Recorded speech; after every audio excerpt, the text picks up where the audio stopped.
गुजरा हुआ एक दौर था, हाथ वालों का जोर था।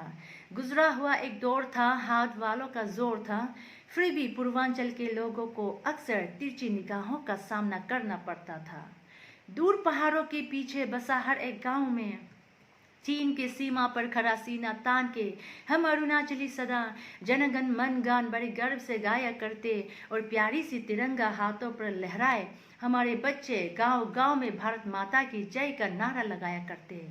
लेकिन जब हम ताजमहल और कुतुब मीनार की दर्शन करने दिल्ली जाते लेकिन जब हम ताजमहल और कुतुब मीनार के दर्शन करने दिल्ली जाते तो छोटी आंख छोटी नाक ये कहकर पल भर में हमें पराया कर देते थे। अपने ही देश में हमारे साथ विदेशियों जैसा बर्ताव किए जाते थे।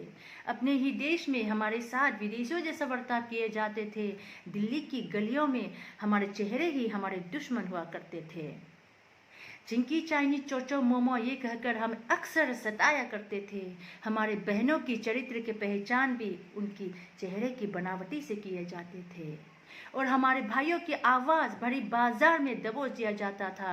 उम्र ढलने से पहले ही सदा के लिए शान कर दिया जाता था और हम नॉर्थ ईस्ट के साथ बहने एक दूसरे के हाथ थामे एक दूसरे के आंसू पोछे इंडिया गेट के सामने तपती धूप के नीचे अपने मस्तक पीता करते थे और चिल्ला चिल्ला कर अपने भारतीय होने का प्रमाण दिया करते थे। लेकिन ये हाथ वाले कभी समझ न पाए, दर्द हमारे कभी महसूस न कर पाए। बस आते तमाशा देखते और हमारे दर्द भरी आंखों से नजरें चुरा कर चले जाया करते थे, क्योंकि वो तो सत्ता के केवल पुजारी थे। भावनाओं में बहना तो उनके शान के खिलाफ थे। लेकिन इतिहास ने करवट बदली। भाजपा की एक नई लहर आई और पूर्वांचल के इन सख्त पहाड़ों पर भी कमल खिलने लगी। आज बरसों बाद पूर्वांचल के 5 सितारों को मोदी जी ने कैबिनेट मंत्री की पद देकर इतिहास में एक नया पन्ना जोड़ा और पूरे भारतवर्ष को यह संदेश दिया कि पूर्वांचल केवल नाम या जमीन का टुकड़ा नहीं, ये तो भारत माँ का वो हाथ है जो दुश्मनों के नापाक कदमों को रोके हुए है। गुजरात से लेकर अरुणाचल तक मोदी जी ने ऐसा रिश्ता कायम किया। आज वही छोटी आंख छोटी नाक विदेशी जैसे दिखने वाले अरुणाचल के भूमि पुत्र को कानून मंत्री की ताज पहनाकर देश के दुश्मनों को ये बताया कि अरुणाचल भारत के सीमा के अंदर है, भारत के सीमा के बाहर नहीं।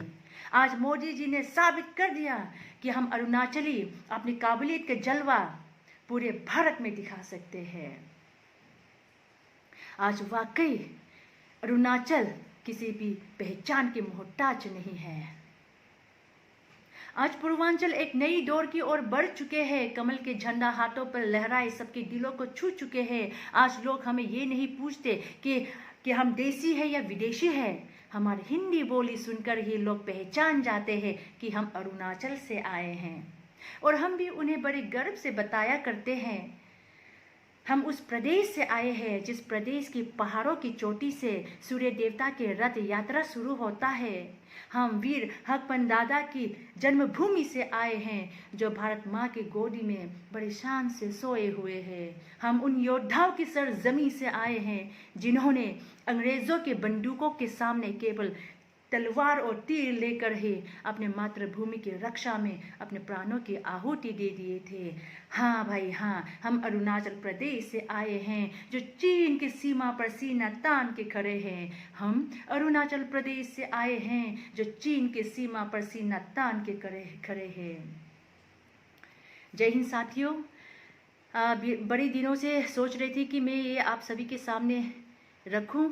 चाहे आप ये कविता बोल लीजिए, चाहे आप ये कहानी समझ लीजिए, संगीत समझ लीजिए या फिर मेरे दिल की बात। मेरे हिंदी पर आप ध्यान मत दीजिएगा। मैं इसके माध्यम से क्या कहना चाहती हूँ उस पर आप ध्यान दीजिएगा। सब स्वस्थ रहिए, सुरक्षित रहिए। जय हिंद, जय भारत, जय अरुणाचल।